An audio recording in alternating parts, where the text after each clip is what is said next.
You ready? All right. 9:30. Let's do it. I'm gonna call this meeting to order. I'm gonna start with a statement. Just so, Kylan, you might notice that there was a question about whether or not you were going to be able to, your schedule fit in totally for our symposium at the end. So Marley called me and said, just in case he has to leave, could you possibly make the closing comments? So I didn't make them because you were there, but I want to share my thoughts for a moment. I shared it with Marley and Alan. They said, hey, how about on the 9th, share that with everyone. So I said, you know, I turned to someone like one of the Scots. I said, you're in a restaurant, and I think I shared this with you, right? I should. You're in a restaurant, and someone lights up a cigarette at the next table. What are you going to do? I mean, you think about it. Some of us in the room, how long ago was it that was totally acceptable? So now, turn the table. In 2010, the City of Charleston's Green Committee presented to the City Council this fantastic green plan. Oh, it was beautiful. It was written, it was photographs, and it was just absolutely wonderful. And the City Council said, and nothing ever happened. That was 2010. It's 15 years ago. Just look, for you that were at the symposium on the 19th, look at that room. Look at the people that are involved. We've come a long way. And we have a long way to go. But to make anyone who feels frustrated, have we come anywhere? I just gave you 2 examples of that we've moved in that needle a little bit. So thank you for allowing me to share that. Do you want to do freedom of information stuff? Sure, I will do Freedom of Information Act. In compliance with the Freedom of Information Act, notice of this meeting was posted and agendas were distributed to news media and persons requesting notification. Thank you. Can I have a motion to approve the September 9th meeting minutes? Thank you. Second. Any discussion? All in favor? Aye. Great. Okay, Molly. All right. Okay, let me do a little switching here. I'm going to share my screen so everyone can see. I'm going to share it and just this. I'm going to go ahead and do full screen.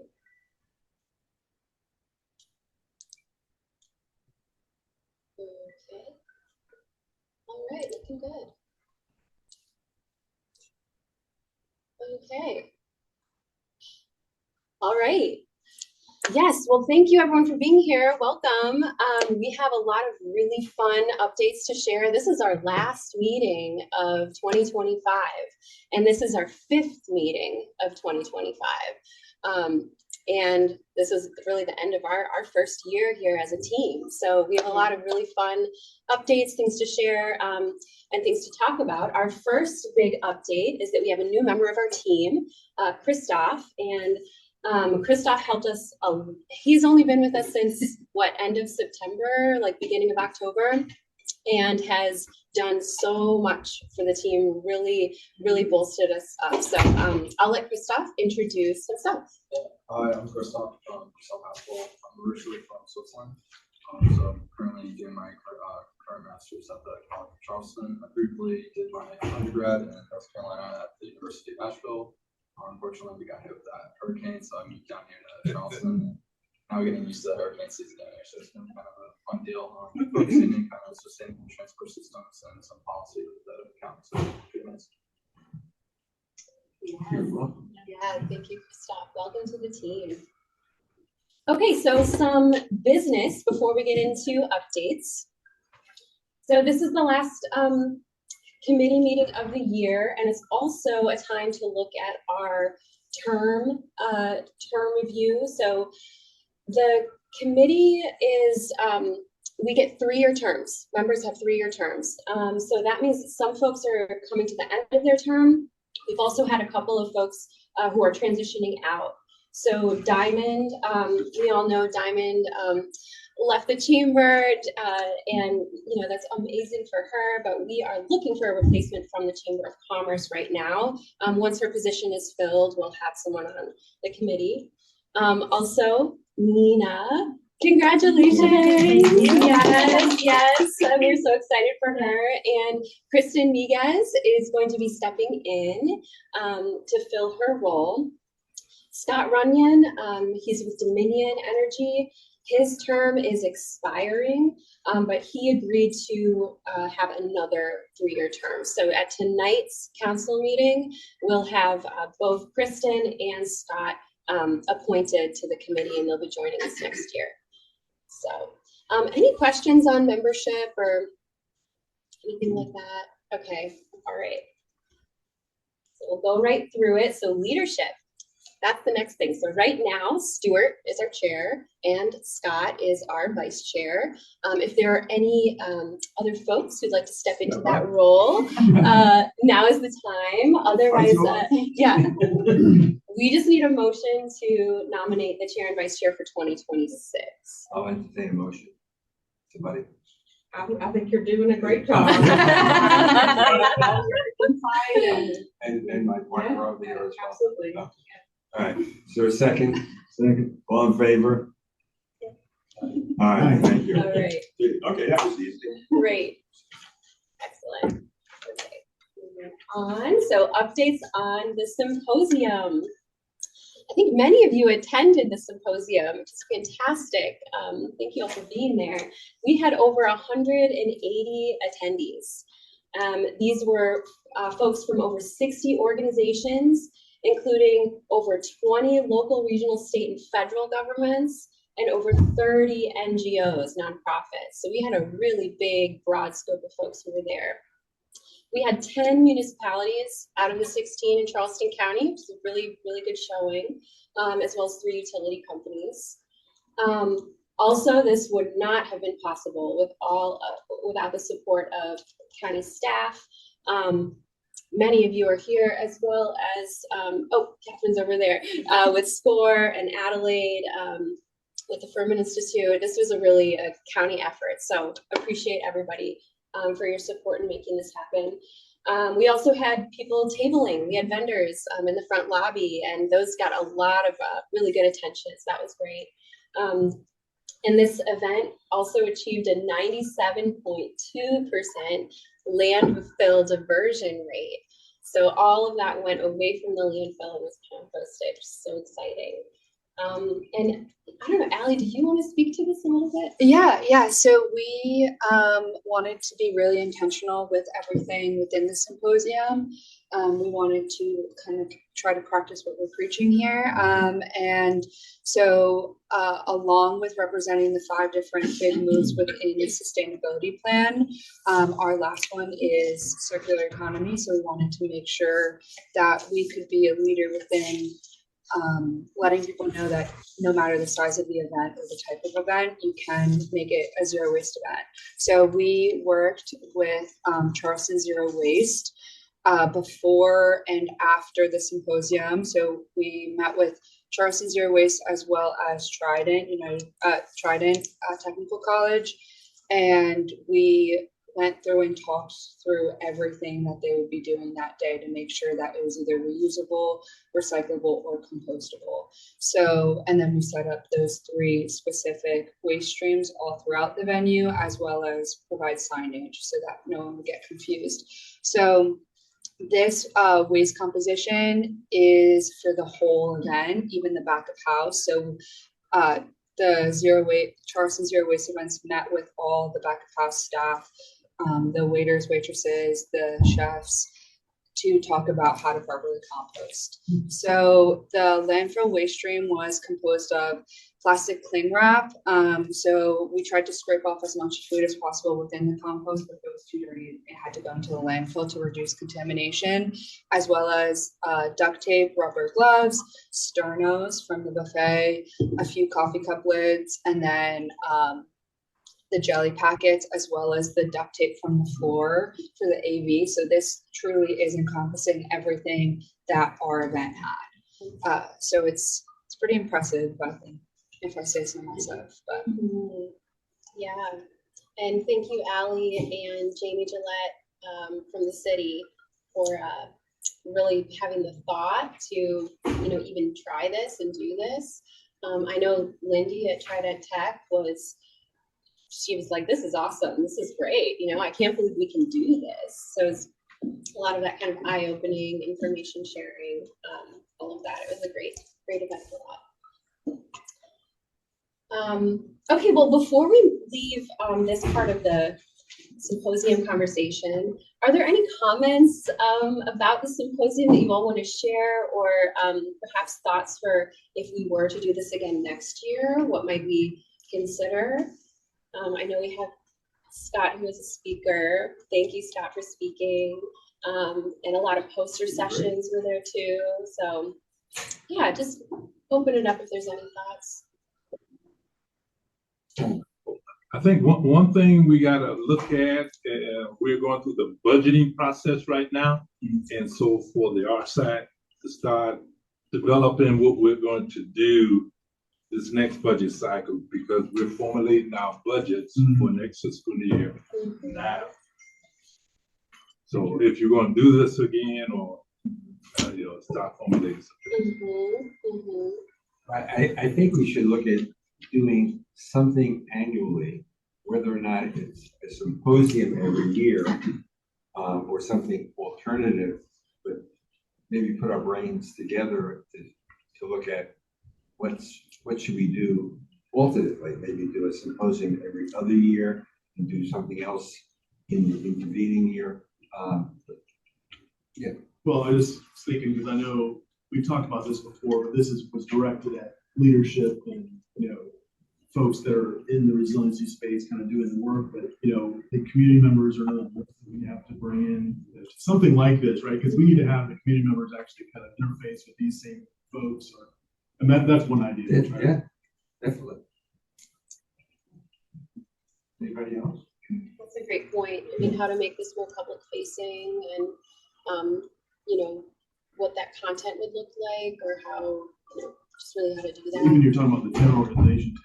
I mean, I learned a lot, just as a regular citizen of the county. So I think other people would get a lot out of that too. Yeah, and I like your suggestion, Stuart, of doing alternating every other year. Maybe that's one approach, is a public facing versus like internal public facing. But I think we need to do some brainstorming to pick up on Scott. And we talked about this over and over again. How do we educate the public? And how do we educate them to tell them what everybody is doing? Because again, if you went to the person on the street and said, hey, what are we doing on resilience and sustainability in the county? People would go, what? Right. So how do we get that message out? And maybe that is one way to go. And maybe instead of doing one major thing, look at the people, like some of the municipalities that were there, like Almondale and other places that normally don't participate. Would they like us to do something in Almondale? Right. And maybe instead of a big event, we need to focus on, okay, can we have 10 little events in each of those various municipalities, which I think people would like. And you have different municipalities that are doing a variety of different things, whether it be the tree ordinance or the tree committee in, let's say, Mount Pleasant. And there's other committees around that are doing things. What do they do? Yeah, I love that. I think that's like spot on, right? Making it topic specific for the community so that they are, they want that information. They want to be engaged in that, right? So thinking about our coastal community is what type of event or information session or something would we hold there versus our more inland rural communities. And going to them, right, instead of them coming to us. And there are probably people out there. For example, when I first ever got involved in this, there was a group in Almondale of elderly citizens who were still getting together. They have stopped. I think some of them have passed away. They were getting together on a regular basis to talk about what they can do for sustainability and resilience. This was like 10, 12 years ago. So it was really interesting. I think there are other facets out there that we don't even know exist. Yeah. Maybe it's time to put a plan. And you know, Stuart, we did that one event when we had all those EVs out there. Yeah. Oh, yeah. It didn't cost us much to do that. No, yeah, it was just amazing. People, and we had a great turnout. Yeah.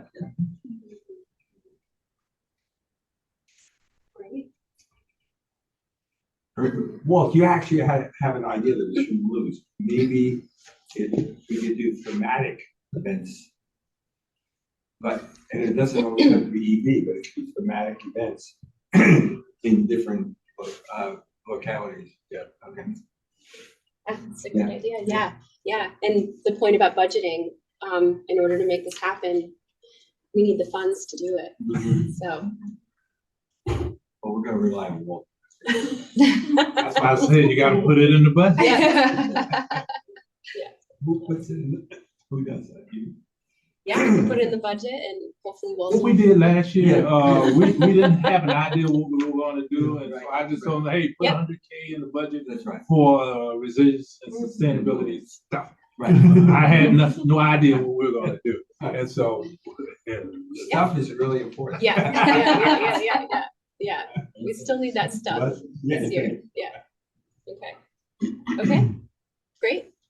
Well, thank you everyone for that feedback. There's a lot to think about for next year. Okay, I wanted to talk about the Resilience Collaborative that we're launching next year. So at the end, or the last session of the symposium, we held a session specifically for local government practitioners, folks in the public sector who are focusing on resilience initiatives.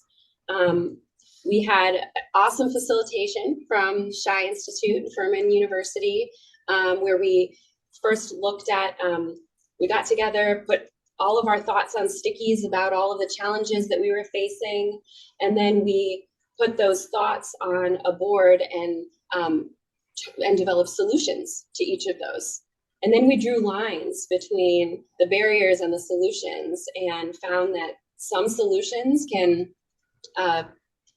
accomplish multiple or address multiple barriers and issues.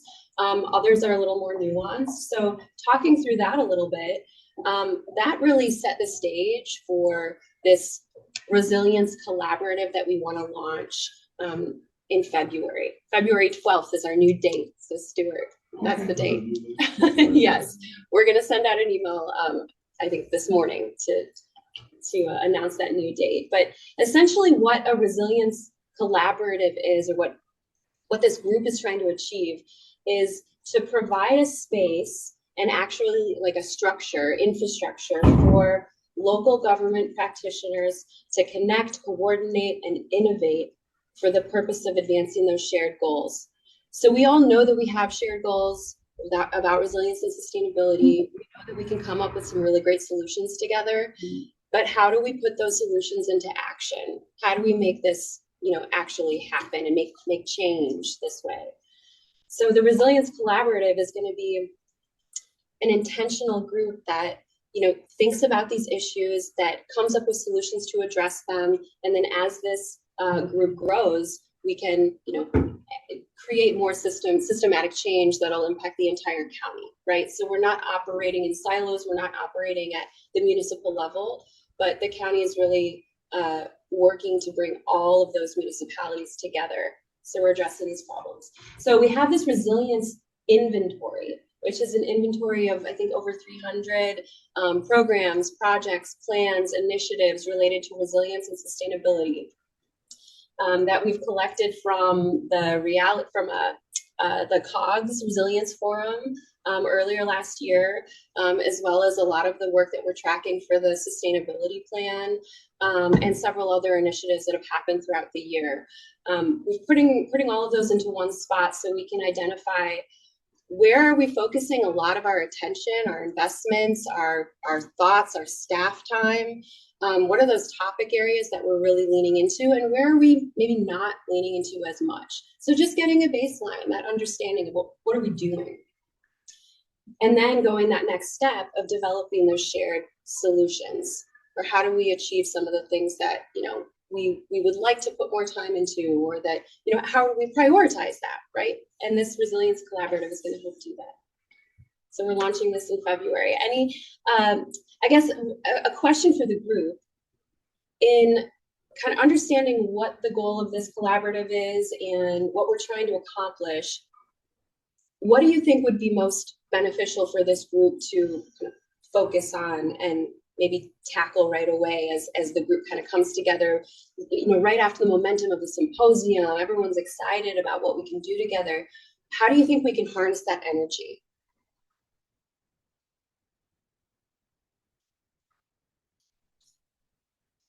I had a question. Yeah. Regarding this activity we did.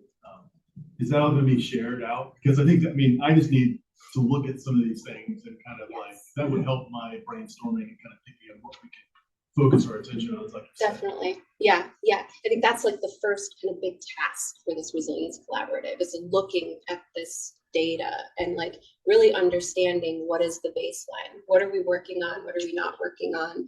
How many different municipalities are looking at the same thing, but maybe have different solutions? And just what does it look like? What are we doing? And also making a determination, we have the ability to do that. Mm-hmm. That's really important. Yeah. So picking up on Scott, that would be great. Share that with Yes. everybody. I was just gonna add, it will certainly come back the day of the workshop, but if we feel it's appropriate, I'm happy to share the transcription document with members of the committee before then, just so it's something you can start digesting. Okay, thank you. Yeah. That would be great. It was a great activity. It really was.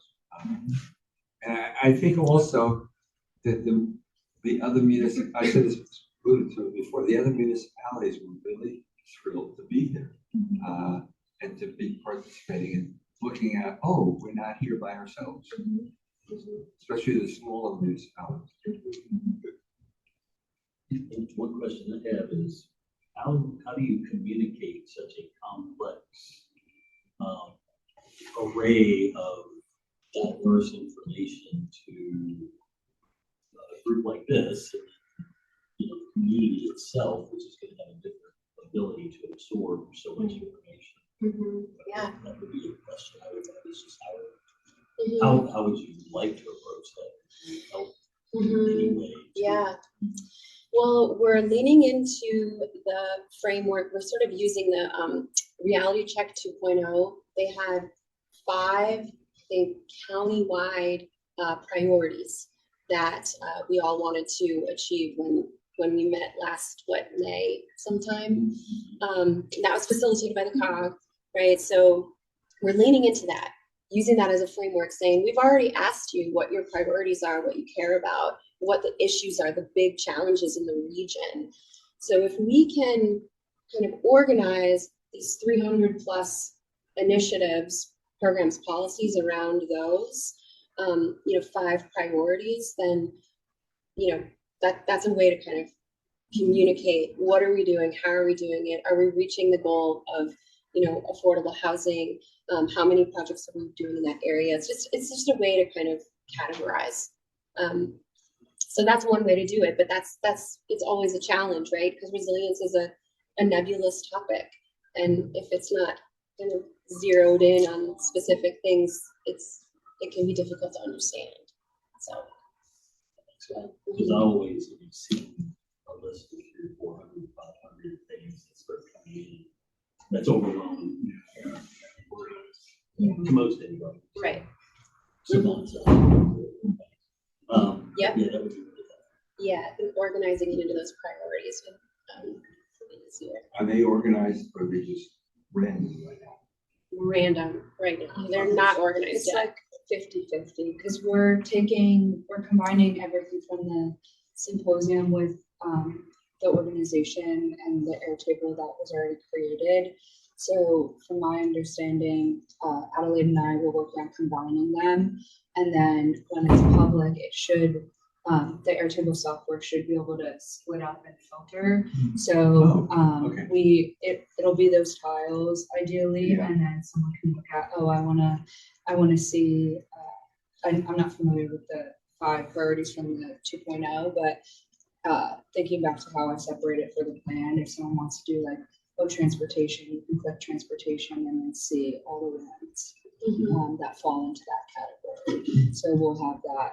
Ideally, we're going to have that public facing in that regard, so it's very easy to parse out what you're looking for, and then that way, on the back end, we're able to make more digestible graphs of like 50% of our projects are related to planning and zoning or something like that. So I believe that's how we're planning on formulating, organizing, and then pushing that to the public. We also need to be sensitive to a municipality who might consider something a #1 priority, and they're the only municipality considering that as #1 priority. And so we need to be cognizant of that and sensitive to that, so that we're not dismissing one municipality's #1 priority.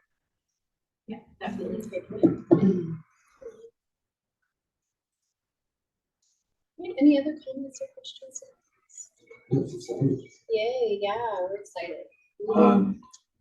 Have we given any thought of, do we have anybody at the symposium outside of Charleston County? So now that we're doing the climate action plan with the COG, in this, are we going to include people or groups from Dorchester, Berkeley?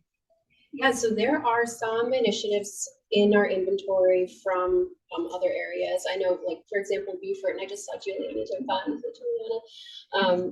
They were attending too, so we have some of those initiatives wrapped in there. Bluffton, town of Bluffton was there as well. We talked about that. So yes, I think this is actually the same. I have the same thought as about this as with the BOAD that we've been working on, right? It's a Charleston County specific group, but I mean, in reality, it's going to expand beyond our jurisdictional boundaries, just for the nature of the work that we're doing. You know, so it's How do we capture the work from the state? You know, when what they're doing and incorporate it into this big ball. Yeah, that's a great point. I mean, there's definitely opportunities to see what's going on at the state level and what's happening in other jurisdictions around the state. We can pull that in. I'd rely on Catherine and other folks to kind of insert those as we go along. But I mean, I see your point. You know, the state has guiding, framework, master plans, and you know, ultimately those local plans should feed into that, or you know, align in some way. And so, yeah, we're making sure that that's happening and we're reporting on that. Yeah, good point. Okay, I'm gonna go through a couple of more updates quickly on resilience before handing it over to Allie. I wanted to share about the voluntary organizations active in disaster group, because this effort has really taken off. We've had 4 workshops this year. This photo is from the September workshop where we had over 65 folks attending. That was our highest attending workshop. It was just, there's just so much energy around this, and it's so exciting. Now we have essentially what Trident United Way is doing is they're the fiscal sponsor for the VOAD. They are, they've entered into an agreement with the county, an MOU, where we're going to share a hired staff person, a VOAD program manager, who's essentially taking a lot of the administrative work that I've been putting into this group, and they're going to be housed under the United Way, but working kind of collaboratively with the VOAD, with emergency management and others, to make sure the VOAD keeps going. So that's great. Then we have organizations in the BOAD that have volunteered to step in for leadership. The Red Cross, Habitat for Humanity, and of course United Way have agreed to step into those leadership roles. We drafted bylaws and ran through them at the last meeting. We have membership forms available now for organizations to apply to be officially a member of the group. And I met with our coastal BOAD coordinators last week to talk about setting up regular coordination calls and definitely having a cadence of how we're coordinating going into next hurricane season. So just getting those plans in place and building our resilience, while we're doing that. So this is all very exciting. Emergency management and Trident United Way are really picking up the administration of this group now, and it is a group that's operating separate from the county, so it doesn't have any governing from the county, but it's a community-led, community-driven group that they're taking off. So I'm very excited about that. Any questions on? No, we just encourage members of this committee if they have an opportunity to go to a future meeting. It really is an eye opener to see the enthusiasm. Yeah, thank you, Stuart, for No, that's good. okay. And Adrian, remember, this committee is Yes. also on the state BOAD committee, so. Mhm. And he did submit a membership form for this BOAD, so I'm very excited about that. Yeah. Okay, a couple updates on grants. So we have 2 applications that we're working on right now. One of them is an application for the Brownfields Coalition Grant. This grant, we're asking $1 million for this grant. So this is a 3-year period of performance. What a coalition grant is it's essentially the county stepping in as the lead and basically being the fiscal agent and allowing the funds to be dispersed to municipalities that just don't have the capacity to manage those funds. So we're working with the City of North Charleston, hoping to also work with Hollywood, connecting with them, and the Low Country Alliance for Model Communities to facilitate the community engagement around that grant. So getting that in on the 20th of January. I'm also continuing to push ahead on the Office of Local Defense Community Cooperation Grant with Joint Base Charleston. We're still looking at doing a feasibility study and design for a backup energy solution at the base, which can then also serve the areas of North Charleston around that. And they are part of that, the CEDARS, the Community Disaster Resilience Zones. The issue with those is the government was shut down for quite a while, and now that it's back up, we're just getting those grants rolling again. We did submit 2 applications last month to the Energy Office. One is for the EECBG Energy Efficiency Conservation Block Grant to conduct an additional 18 energy audits and at least 10 residential home modernizations for next year. And then similarly, the Energy Office mini grant, we asked $50,000 for installing 5 new EV chargers at the Azalea Complex, the Public Works Facilities location, as well as the Social Services Hub.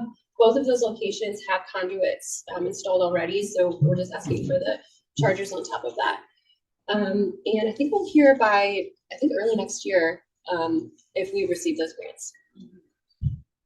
And the period of performance for those is February 27th. A little bit of time with those. So Molly, one minor victory, we got this F-150 by grant, and we transitioned it through various departments so they could get the feel of it. And so last week, I guess the environmental department bought for themselves an F-150 EV. Okay. Oh, So- wow, okay. And That's so right. they're using that out at the landfill. Okay. So as we transition or let the various departments look at these EV vehicles, maybe they'll start transitioning from gas to EV. So we're going to continue that as a minor victory type. If we could do that, and then also, we have the county using gas leaf blowers. Yeah, when I came in this morning, again. Maybe we can transition away from those as well. And I tell the story because we did about, it was probably close to 2 years ago, we did an exposition with Lowe's out in West Ashley. And I will never forget the guys from the Parks Department of the city came and said, oh, we could never use those. They'll never be powerful enough. So he picked up one and he said, see, it doesn't work. And the woman who represented one of the companies said, no, you don't want that one, you want that one. And he took it, he said, wow, I think we could buy these. And I'm so, really? Yeah. That would be a great move, just to add, because I don't think anyone realizes the amount of emissions from those little things. Someone said that about a couple of hours of that is equal to driving your car, a gas combustion car from here to Columbia. Yeah, the amount of emissions. Because it's only it's a small cycle engine, so it's getting off more, right? Yeah. Enough of that. And they're quiet. Yeah. Yes. Okay, thanks. All right, I'll hand it over to Ally. Alrighty. So October 28th, County Council passed the ordinance amending the single-use plastics ordinance to close the loophole preventing those thick plastic bags that you might find. And we appreciate Reverend Middleton's comment to the Yes. mayor of the city of Yeah. It was great. Yes. Yeah, none of this could be possible without the help from everyone, especially Chairman Middleton. And then on November 20th, we also presented to the city of North Charleston on the ordinance. So we just talked about what works well for us and how we did it. Any feedback from North Charleston? Not that I'm aware of. I've heard it. But we did go out and brief the council and so forth. Yeah. So that is. I'm sorry. Have they stated any reason for their reluctance? They have not, none that I've heard. As I said, we need to discuss it and go through that process. Because any of the reluctance that they might have, the municipalities that have already adopted it could probably help you to show them that their reluctance can go away like that. Yeah. I mean, they didn't seem opposed to it No. when we presented. They were really in receive mode, so hopefully that means good news. And then the update on our weatherization and energy audit grant. So this is the EECBG block grant that we applied to last year. We're in the project phase of that now. We have 12 energy audits already done within the community and we need to get to 20. So we're working through that and working through our applicants. And then we're just reviewing and screening applicants as they arrive and working with Sustainability Institute on that. And then we are now, we're going to meet next week to start the planning phase for phase 2, which is going to be conducting the actual weatherization. So we are only weatherizing 8 homes out of those 20, and those will be assessed on how much energy savings. So we want to get to a 12% energy savings when we do the second energy audit after the weatherization, as well as utility savings too. So the estimated utility savings the resident will receive. So in that planning meeting, we're going to have the Sustainability Institute as well as our facilities folks who are going to do a quality assurance check on the work in the residential home. And we are looping in our PIOs as well to make sure that we're able to properly communicate with the public this grant and what we're doing, the work we're doing. And then so hopefully that's our current update, and hopefully we get the rest of our applicants ready and we'll have all 20. And then another update on weatherization and energy savings is we reinstated our Green Liaisons program within Charleston County. So that's an internal group of different staff members who are just interested in resilience and sustainability topics. So when we got them together, we asked what they would find most beneficial. So they asked for their own energy savings workshop. So tomorrow we have a Charleston County staff energy savings workshop with the Sustainability Institute coming in and talking to the folks on how they can save energy in their home with different tips and tricks as well. Yeah, so we're doing all fronts. We're doing public as well as internal, and hopefully that Green Liaisons group will be coming up a lot in these committee meetings because they're really excited. So. Just, it hit me for a second here. I don't think, did we have anyone at the symposium from the school district that we know of?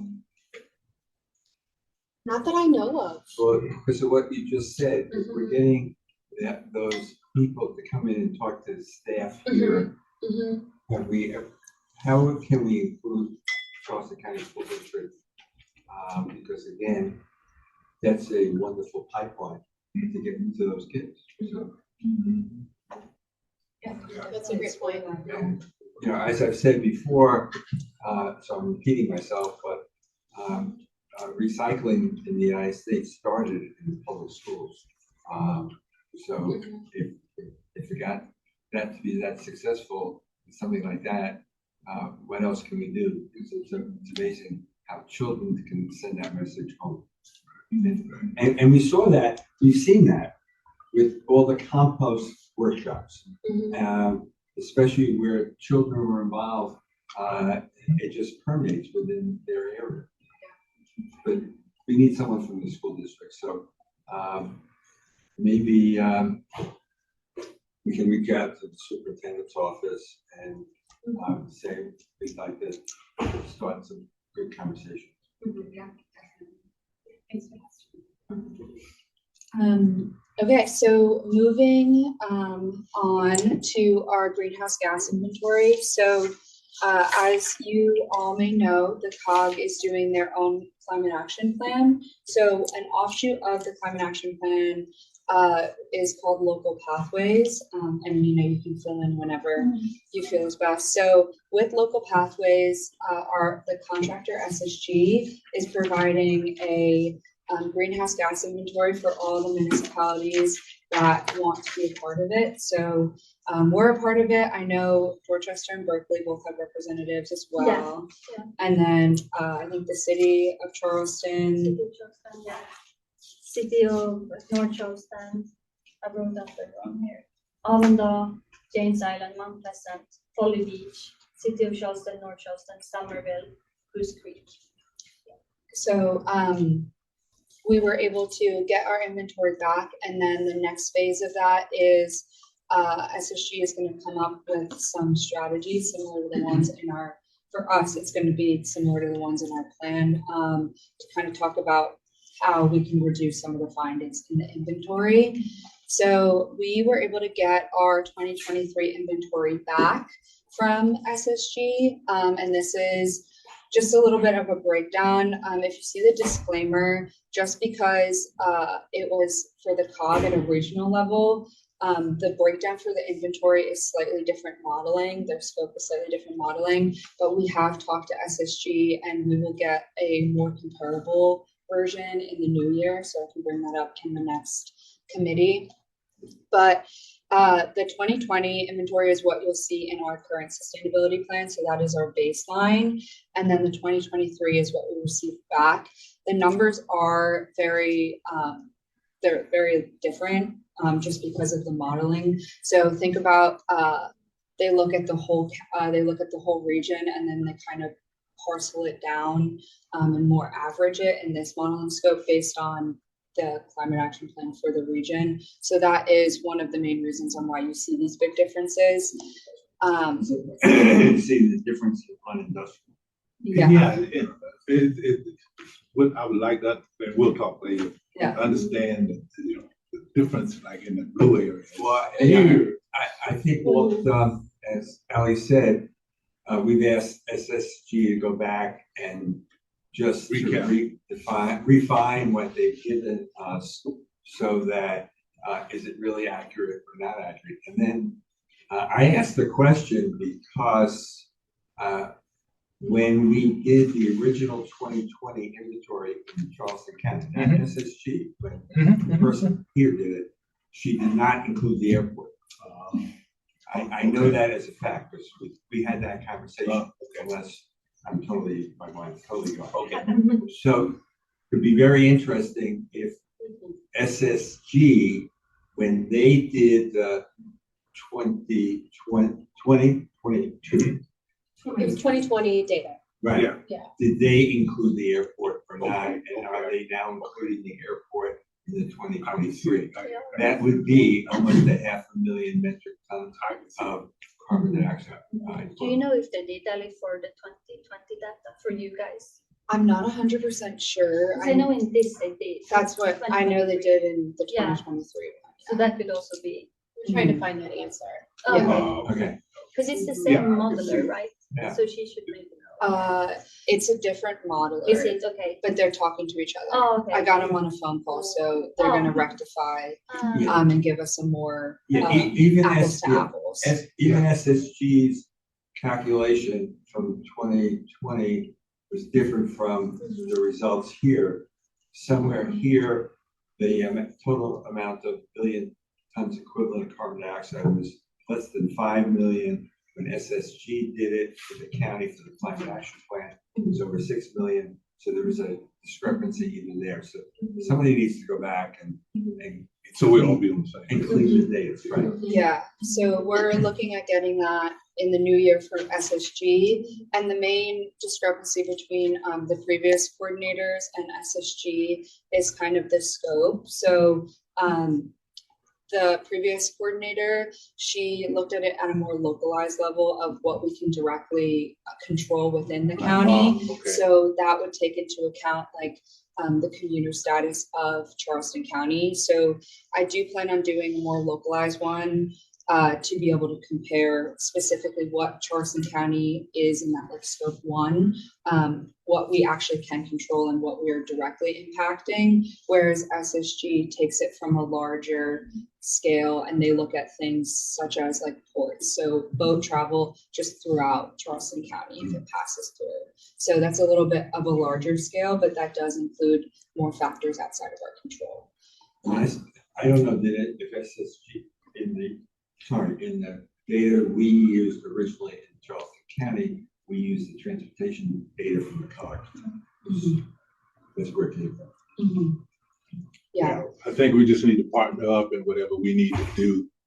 Again, I'll throw it back to budget to clean it up and sort of all be on a county view. And the important thing, as we've talked during the last week, is we need a baseline. Whatever the baseline is, we need a baseline, because if we're going to talk about improvement or not, if you take a look at this, wow. That's what I did when I did that. Looking at this, it ain't working. I'm like, but the baseline might be off. So Yeah. that's the baseline. And then once we agree, the county, the COG, everybody agrees this is the baseline, then that's the baseline. Yeah, totally agree. Yeah. Okay. And just two important things to note when looking at this is, as of right now, looking at the 2023 inventory, even if it's slightly off from our 2020, our two largest emitters are industrial and transportation.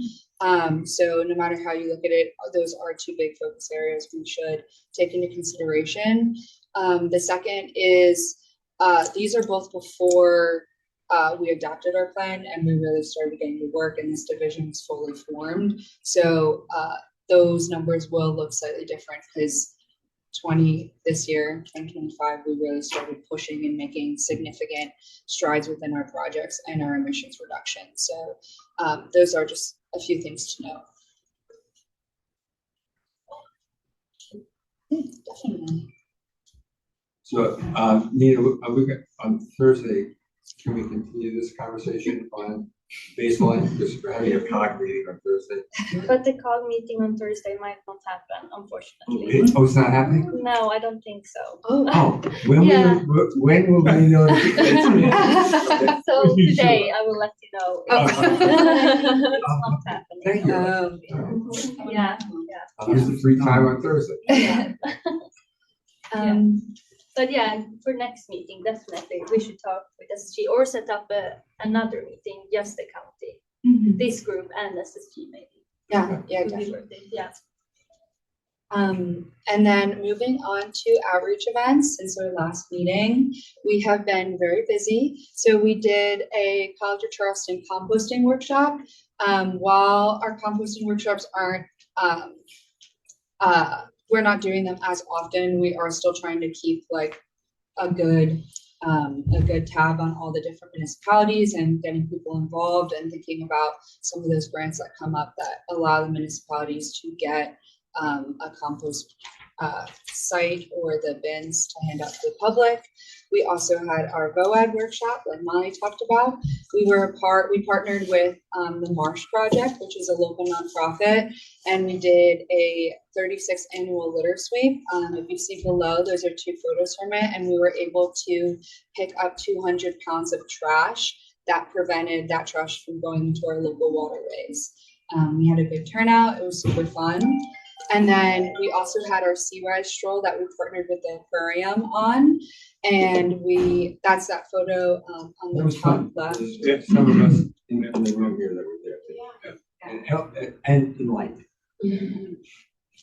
Yeah, and it was really exciting because that was the first one outside of the peninsula. So that was the first one off the peninsula, not in that Lockwood area. So it was able to bring awareness to maybe some of the not first or top of mind flooding areas. And then we also had the Dorchester Library Trunk or Treat. So that is that bottom right photo there. We had a game about energy vampires. So we targeted it to both adults and children. So we talked about energy vampires, and Christoph actually made an amazing poster. So it was 2 homes that looked that were similar, but there were slight differences in maybe the lights had a more yellow hue rather than a white hue. So it's just differences within the photos and how to save energy within your home. And if they were able to spot 5, they got a water and energy conservation coloring kit, as well as we have DIY conservation kits that we're handing out to the public. So the parent and the kid both got a prize. So that is what we were doing for Halloween, and we kept on that energy vampire theme. Then we had a City of North Charleston pumpkin smash. So we partnered with the Toronto Library, the County Environmental Management Team, and the City of North Charleston. And we threw our own pumpkin smash event. There's always a really large and well-attended one that the City of Charleston throws, but we wanted to try and spread that love and awareness a little bit. That's great. So yeah, that was a very fun event. And that is on that top right. How did you do? Like the amount of pumpkins? Yeah, no. Just kidding. Did you smash a pumpkin? Oh, I did. I did. We both did. Okay. Yeah, it was fun. Okay. It's a really fun event. And then we had our symposium. So, and then we're thinking about like maybe doing another compost tour. We're working with environmental management to get some people to see the compost facility, and just some more events in that nature in the upcoming year. Any questions, Ralph? The sea rise was pretty interesting. When we went out there, it was dry. Right. And then the tide came in, and that's what we saw. And cars were starting to turn around and go the other way.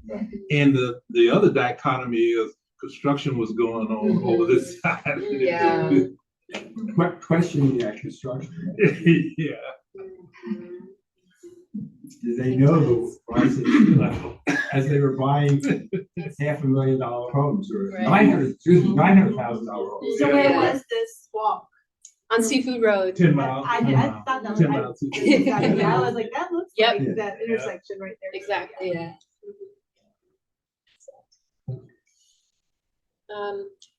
Okay, so we have proposed a few meeting dates for next year. I'd love to get your thoughts on these. So we're proposing to continue to meet quarterly on the second Tuesday of the month, same time, 9:30 to 11, or maybe earlier as we're wrapping up a little early. So starting in March, then June, September, December. I'm wondering if folks can do a quick calendar check or just give a quick, any big conflicts, anything that you think might be happening that we should stay away from one of these dates. Okay. Then I'll go ahead and put the holds out and we'll go with this for next year. One caveat is that September 1st is actually the first Tuesday in the month because it is not after Labor Day. So. My personal privilege, I won't be here for the following Yeah. Tuesday. Right. We want to make sure the chair is here. Okay. All right, any public comment? Anybody have anything you'd like to say? I'm Heather from school. I was Just wondering- introduce yourself. I'm Heather from school. I just wanted to congratulate Molly and Allie and all of you on a wonderful symposium. I heard from a lot of municipalities that I work with how valuable it was, and they learned a lot about the initiatives going on around the county that they didn't even know about. So I just thought it was an amazing event, and congrats on all the hard work. Thank you. And we really gotta stop publicizing a lot of this stuff. That's right. out there. There's a lot of good stuff, a lot of great stuff. And our local papers actually will write things if we give them that information. You gotta give the chairman a chance. Yeah, I do appreciate again the engagement, certainly everything that was said here in this meeting today, just a recap of the good work that's being done, the grants that are kind of in the pipeline, that have been submitted, will be submitted. Those are very promising, being a pass-through for communities that can't really, well, not to say they can't manage it on their own, but certainly, this becomes another umbrella, that enables the work to be supervised and or carried out with fidelity to make certain that, those funds are being used to truly make those communities more resilient and more sustainable. I'm excited because I do know that, in 2026, it will enable us another opportunity to go, a step higher and elevate the work. And so I'm just excited. Mr. Smalls, in the budget season, I'll be pushing for more as well, because if it's not embedded and enshrined in the budget, then, it's not a priority. So we have to make this work equally as much of a priority as everything else that the county does, because in the end, if we don't, sustain ourselves or become more resilient, then we're certainly working against our own efforts. And so thank you all, Molly and Allie, for your leadership, to the entire committee, for your engagement and those who are rotating off, those who are coming on, those who are around the room that I can't see. Thank you for continuing to participate in this work, because again, if we're not excited about it, then nobody else will be. And so I would imagine 2026 will be a year of telling that good story and becoming so excited that it becomes contagious. The school district is, that's a whole realm, that we did miss. So I was happy to hear, specifically, one of the largest systems in the state and certainly in the region, and they're producing a lot of pollution. And so, it would be, advantageous for us to get on board with them. And we do know that they're doing some sustainability work already, based on some of the reports that come out, just good stories that come from the school district. But we need to synergize our efforts and make certain that the county is convening conversations with them as well. So thank you all for even allowing me to log in. But I'm certainly fired up and excited about what's to come in 2026.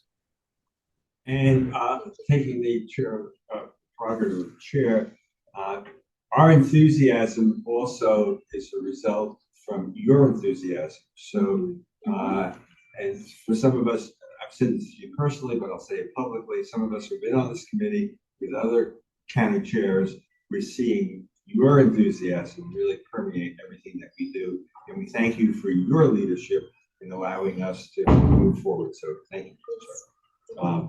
If there's no other public comment, I'll take a motion to adjourn. Somebody? Sure. Unless you want to stay for the rest of the day. Motion to adjourn. All right, second. Thank you. All in favor? All right, thank you, everyone. All Appreciate it. right, enjoy the holidays. Thank you. I never say happy holiday.